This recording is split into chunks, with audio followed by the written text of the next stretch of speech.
Tradisi memukur atau Atmawedana di Kesiman masih ajak menjalankan tradisi kuno. Krama Kesiman tetap mengusung Puspalingga dan Bukur dengan cara berjalan kaki nganyut ke Segara Padanggala Kesiman. Ribuan krama Kesiman mengusung Puspalingga dan Bukur tumpang 9 dengan berjalan kaki sepanjang 5 km. Prosesi nganyut ke Segara serangkaian upacara Malgia Punggel di Puri Ageng Pemayun Kesiman, Jumat, tanggal 9 Agustus tahun 2024. Ketika tradisi ini tetap ajak, kini prosesi mengusung Bukur ke pantai diganggu oleh kabel utilitas seperti kabel data, seluler dan listrik.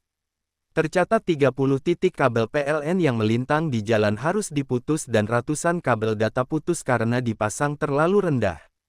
Bukur tumpang 9 sudah dibuat knockdown dan disiapkan bambu penyangga, namun tak bisa mengatasi banyaknya kabel data dan seluler yang tingginya 5 meter sepanjang Jalan WR Supratman, Jalan Waribang dan Padanggala.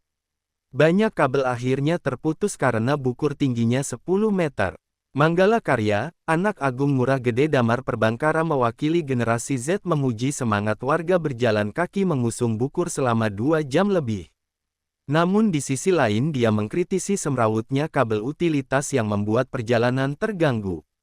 Panitia juga mengeluarkan dana banyak untuk minta izin pemutusan kabel. Harusnya, kata dia, pemerintah sudah bersikap membuat terowongan bawah tanah. Jadi kalau dilihat dari perjalanan upacara ini dari awal sampai akhir, yang lihat nih antusias warga luar biasa sekali. Di kondisi zaman yang sudah sangat maju ya, dengan kondisi sekarang, saya sebagai generasi baru Puri Pemayun Kesiman, Ageng Pemayun Kesiman sangat bangga hati. Generasi kita bersatu padu di sini mencurahkan isi tenaga dan hati mereka untuk menyelesaikan karya ini dari awal sampai akhir. Dan hari ini kita sudah sampai di Padanggala dengan perkembangan yang luar biasa.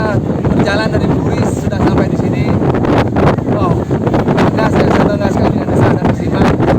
Soal gangguan utilitas kabel.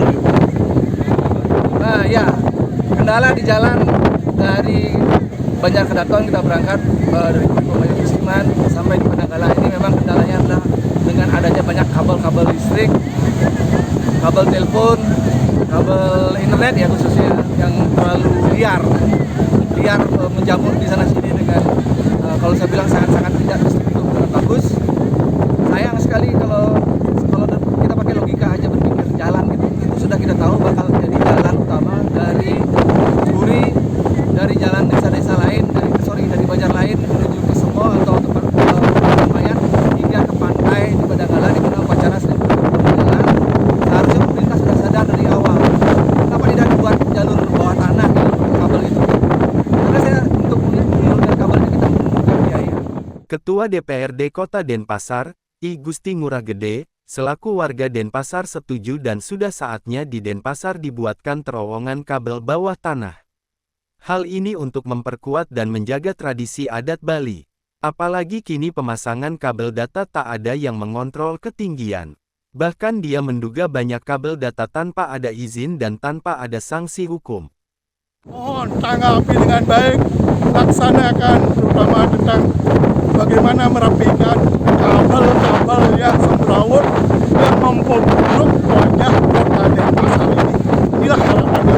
Mungkin itu yang dapat kami sampaikan. Rangkaian karya Maligia Punggel di Puri Ageng Pemayun Kesiman berlangsung sejak sebulan lalu. Pada Jumat tanggal 2 Agustus tahun 2024 digelar Ngangget Don Bingin, tanggal 8 Agustus Murwadaksina, tanggal 9 Agustus Nganyut ke Segara dan Minggu nanti Nyegara Gunung. Su Echa melaporkan.